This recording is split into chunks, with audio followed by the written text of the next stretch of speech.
तो हमारे वर्कशॉप में बहुत सारे पार्ट्स बनते हैं, छोटे बड़े, और सबका एक मेजरमेंट दिया रहता है। तो हम लोग को चेक करना पड़ता है कि वो मेजरमेंट सही है कि नहीं। इसके लिए हम लोग को एकदम एक्यूरेट मेजरिंग टूल्स चाहिए। तो यहाँ पे बहुत सारे मेजरिंग टूल्स रखे हुए हैं और हर मेजरिंग टूल का अलग अलग काम है।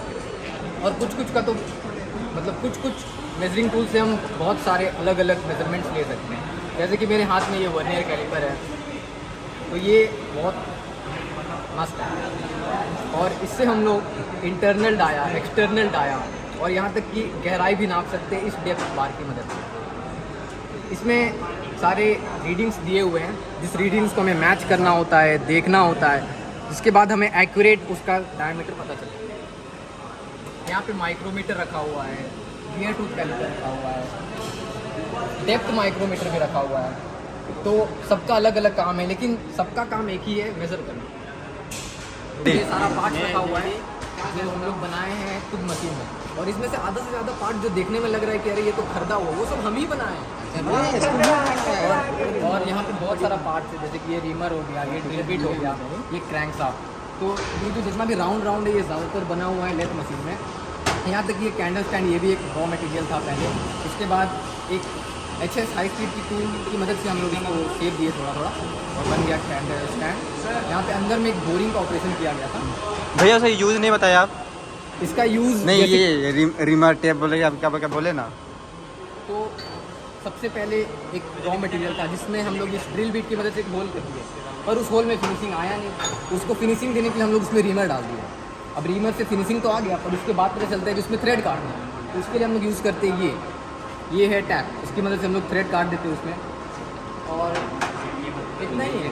और जब एक्सटर्नल थ्रेड काटना होता है इस तरह का, तो उसके लिए हम लोग यूज़ करते हैं डाई, और ये वाला डाई बहुत छोटा चाहिए होता है। यहाँ पे बहुत सारा कटिंग टूल रखा हुआ है और हर कटिंग टूल का अलग अलग पर्पस है। जैसे कि ये आप देख सकते हैं, ये है काउंटर सिंक, और ये है गियर कटर। इसकी मदद से गियर की कटिंग होती है, वो गियर लाना। तो इस टाइप का जो गियर है उसकी कटिंग हम लोग इस कटिंग टूल से करते हैं। उसके बाद जैसा कि आप ये देख सकते हैं, ये दोनों हैं टैप। इसकी मदद से हम इंटरनल थ्रेड काटते हैं। और ये ड्रिल बिट रखा हुआ है, बहुत सारे साइजेस में है, छोटा से लेके पतला तक। ये सबसे पतला वाला ड्रिल बिट है, जिससे 1 mm डायमीटर का होल किया जा सकता है। इसके बाद यहाँ पे बहुत सारा इंसर्ट बिट रखा हुआ है। तो ये इंसर्ट बिट का जो मटेरियल है वो टंगस्टन कार्बाइड है। ये बहुत हार्ड रहता है मटेरियल, लेकिन डायमंड से कम हार्ड रहता है। ये सारे इंसर्ट बीट्स को हम इस होल्डर में फिट करते हैं, और ये जो होल्डर है ये जाता है डायरेक्ट CNC मशीन में। ये सब इंसर्ट बीट इतने छोटे रहते हैं क्योंकि ये सब बहुत महंगे रहते हैं, लेकिन हमारे पास एक ये है, ये एक सॉलिड कार्बाइड से बना हुआ है। ये फुल पीस कार्बाइड है और ये बहुत मजबूत है। ये कठोर से कठोर मटेरियल्स में ऑपरेशंस कर सकता है। ये है स्पिरिट लेवल। इसके बीच में एक बबल रहता है और 2 लाइंस बने हैं। तो ये जो बबल से ये जैसे इसके बीच में जाता है, इससे पता चलता है कि वो सरफेस है वो एकदम प्लेन या समतल है। तो हमने अभी तक वेल्डर सेक्शन कंप्लीट किया, उसके बाद फिर अभी हम जा रहे हैं इलेक्ट्रीशियन सेक्शन की तरफ। तो यहाँ पे बहुत सारा चीज़ बना हुआ है और कुछ चीज़ हमको नया लगा और हम आप लोगों को दिखाएंगे।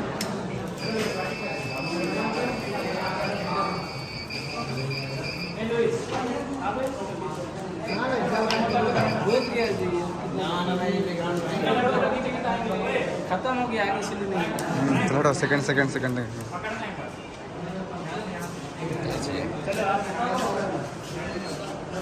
सोलर है, सोलर। ये रहा सोलर से लाइट जल रहे हैं।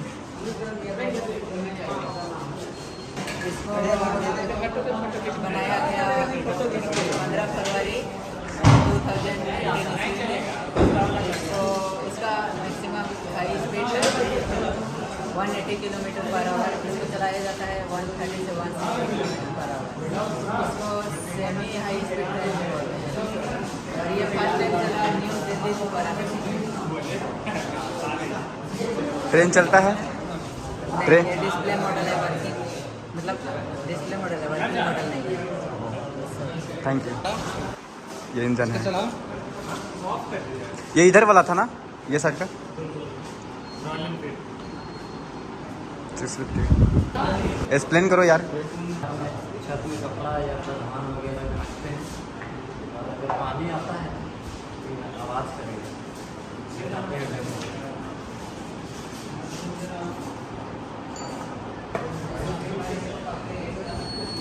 आवाज़ कर रहा है, मतलब किसी में गिर जाएगा कि पानी आ रहा है, मतलब आएंगे छत में और कपड़ा सब लगेगा।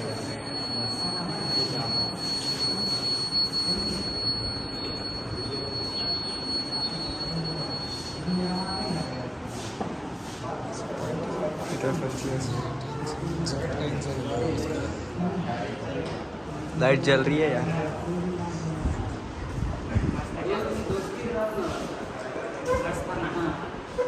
ये तो जान रहे हैं। ये ऑटोमेटिक पावर सप्लाई है, जैसे कि हम लोग यहाँ से 230 का वोल्टेज दिए, जो यहाँ स्टेप डाउन ट्रांसफार्मर लगा है, जो कि इधर हम लोग को कम वोल्टेज का जरूरत होता है। ये स्टेप डाउन करके हम लोग को इधर लाइट कम, मतलब कि बराबर में लाइट देता है वोल्टेज। और हम लोग AC करंट को DC करंट में कन्वर्ट करने के लिए हम लोग रेक्टिफायर का यूज किए। अगर बाई चांस लाइट कट जाए तो सोलर पैनल की सहायता से हम लोग बैटरी को चार्ज कर सकते हैं। और एक बैटरी से DLD सेंसर कनेक्ट किए हैं, जो कि पूरा लाइट को कंट्रोल करता है। तो जैसे ही शाम का वक्त होगा वो DLD सेंसर ऑटोमेटिक। ये क्या चाहिए भैया? Life saving stick. इससे क्या होता है? इससे ये होता है ना कि जो किसान लोग खेती बाड़ी करता है तो उसे देखने के लिए तो जाते ही हैं, चाहे वो शाम को हो चाहे वो सुबह को हो।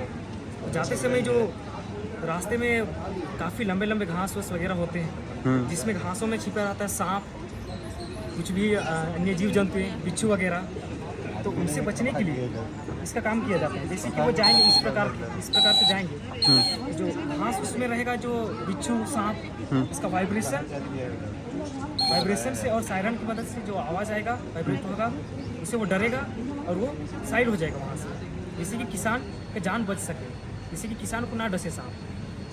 और इसका चार्जिंग मेथड जो है, यहाँ पे लाइन द्वारा चार्ज किया सकता है इसे, नॉर्मल चार्जर। और अगर लाइन नहीं है तो सोलर प्लेट लगा हुआ है, धूप में चाहिए इसे चार्ज करके दोबारा यूज़ कर सकते हैं। अगर आप अंधेरे में जा रहे हैं तो यहाँ लाइटिंग सिस्टम भी लगाया हुआ है और इस स्विच द्वारा कंट्रोल किया जाता है। और कुछ भी रखना हो सामान, छोटे मोटे सामान, तो यहाँ आप रख सकते हैं इसमें इजीली। बस हो गया। Thank you. हाइड्रो प्लांट का हम लोग एक छोटा मॉडल बनाए हैं, इसका नाम है मिनी हाइड्रो पावर प्लांट। ये पावर प्लांट हम लोग को डैम या फिर वाटरफॉल में देखने को मिल सकता है। इसको हम लोग बनाए हैं कि जो वाटरफॉल का पानी रहता है उसको हम लोग टरबाइन में गिराते हैं। टरबाइन कनेक्टेड रहता है अल्टरनेटर से। अल्टरनेटर ये मैकेनिकल एनर्जी को इलेक्ट्रिकल एनर्जी में कन्वर्ट करता है। कन्वर्ट करने के बाद हम लोग उसको ले जाते हैं पावर हाउस में या फिर पावर ग्रिड, कुछ भी बोल सकते हैं। पावर ग्रिड में स्टेप अप ट्रांसफार्मर होता है। स्टेप अप ट्रांसफार्मर वोल्टेज को बढ़ाता है, 11 kV से 44 kV तक ये बढ़ाता है, या फिर इससे ज़्यादा भी बढ़ा सकता है। फिर हम उसको ट्रांसमिशन लाइन में देते हैं। ट्रांसमिशन लाइन से हम बहुत दूर दूर तक इलेक्ट्रिसिटी को ले जा सकते हैं। उसके बाद हम लोग उसको होम अप्लायंस में देने के लिए डायरेक्ट हम इससे नहीं दे सकते हैं पावर, मतलब इससे वो डायरेक्ट नहीं दे सकते, इसीलिए हम लोग स्टेप डाउन ट्रांसफार्मर लगाते हैं। स्टेप डाउन ट्रांसफार्मर का काम है कि वह हाई वोल्टेज को कम करके हमारे घर में। अभी स्टार्ट हो रहा है। ये पहाड़ से झरना से होते हुए या पानी डैम में स्टोर हो जाता है। स्टोर होके ये पाइप की सहायता से टरबाइन को घुमाता है। तो ये टरबाइन अल्टरनेटर की कपलिंग किया हुआ रहता है। ये कपलिंग किया हुआ रहता है। उसके बाद ये जाता है पावर ग्रिड में। पावर ग्रिड में कहीं पर भी ये भेजना होता है, उसको स्टेप अप ट्रांसफार्मर करके भेजते हैं।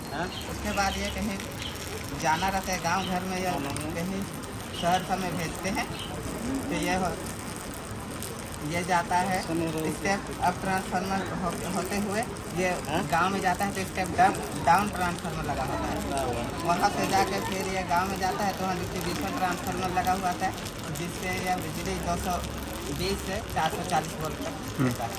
और जो 440 वोल्ट औद्योगिक क्षेत्र में होता है और नॉर्मली घर सब में 220 वोल्ट।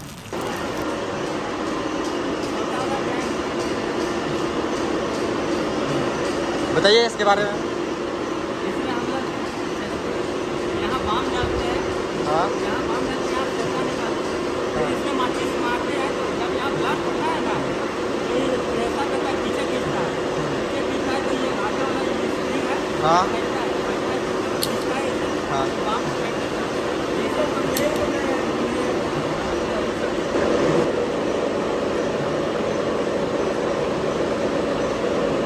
इसका क्या बन रहा है?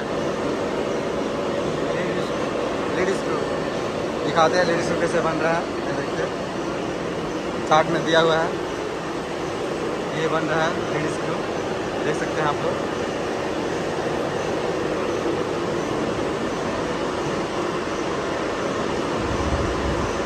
ये है हमारे क्लास के रोहन। क्या रोहन, क्या बन रहा है? जो बना रहे हैं ये जो क्या नाम है? स्टेप कटिंग, क्या चीज़? Step cutting, step cutting. और अभी क्या कर रहे हैं? कटिंग कर रहे हैं। ये अभी रोहन टर्निंग कर रहा है इसको। इसको कंप्लीट करने में कितना टाइम लगेगा? 10 मिनट। यहाँ का तो स्टूडेंट बहुत फास्ट है, 10 मिनट में कंप्लीट कर देते हैं। लेजेंड है यहाँ का। अगला ले जाते हैं इधर। ये काम कर रहे हैं। हेलो, यहाँ क्या हो रहा है? ग्राइंडिंग कर रहे हैं, सरफेस ग्राइंडिंग। हाँ, इसको करने में कितना टाइम लगेगा? अब इसको करने में बहुत टाइम लगेगा।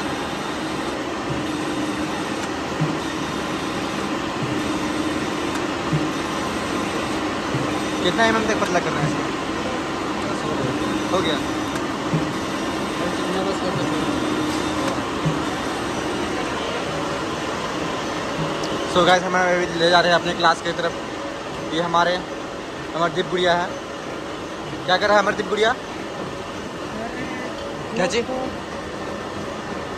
टूल को क्या कर रहे हो? हाँ, टूल को क्या कर रहे हो? कटिंग कर रहे हैं। देख रहे हैं हेक्सागोनल कटिंग कर रहे हैं। ये हमारे क्लास के अमरदीप गुड़िया है। ये स्लोटर मशीन है। स्लोटर मशीन कैसे चलता है आप दिखा सकते हैं? एक बार स्लोटर मशीन कैसे चलता है दिखाइए जरा। देखिए कैसे चल रहा है स्लोटर मशीन। इस प्रकार चलता जाता है। ये वर्टिकल काटता है। देख रहे हैं इसमें ड्राउन होता है। इसलिए आपको नेक्स्ट मशीन मिल जाता है। राइट, यहाँ क्या हो रहा है? खुदाई खुदाई हाँ, खुदाई हो रहा है, खुदाई ड्रिल। देखते हैं इस प्रकार ये यहाँ ड्रिलिंग किया जाता है। यहाँ ये कितना mm का लगा हुआ है? 8 mm का लगा हुआ है। देखिए इस प्रकार ड्रिल होता है। यहाँ कूलन चालू किया है।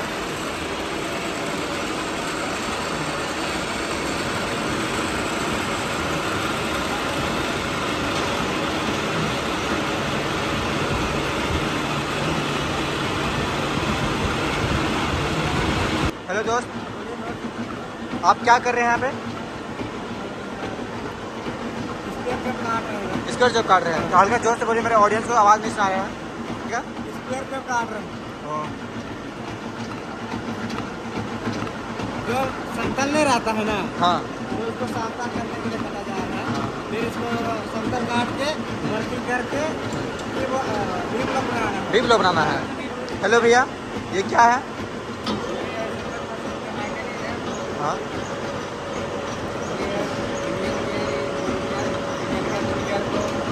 ये सेपर मशीन का मैग्नेटिज्म है।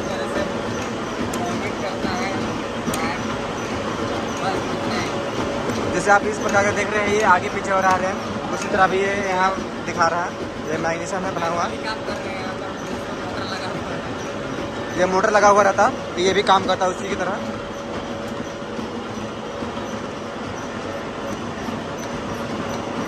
ये वही सेम वही काम कर रहा है। कटिंग टूल है, बहुत मस्त कटिंग करता है। ये कौन सा कटिंग टूल है? ये side and face cutting tool है, तो ये साइड से भी काटता है और फेस से भी काटता है। ये सारा ड्रिल बीट्स है, सबका अलग अलग साइज़ है, जिसको जो साइज़ चाहिए वो ले सकता है, क्योंकि बहुत सारा ऑपरेशन होता है, छोटा छेद चाहिए होता है, बड़ा छेद चाहिए होता है, कुछ छोटा छेद ही बड़ा छेद बन जाता है, तो उसको फिनिशिंग देने के हम लोग ड्रिलर का इस्तेमाल करते हैं जो वहाँ है। पर कभी कभी किसी को छोटा छेद चाहिए होता है और उसके छेद एक बड़ा छेद हो जाता है, उसको वेल्डिंग मार के भर देते हैं, फिर एक ड्रिल मार देते हैं। ये है तोप, और यहाँ से फायर होगा, देखिएगा आप लोग, ये जल रहा है। चल घुमा घुमा बराबर कर देखिएगा इसको, हो गया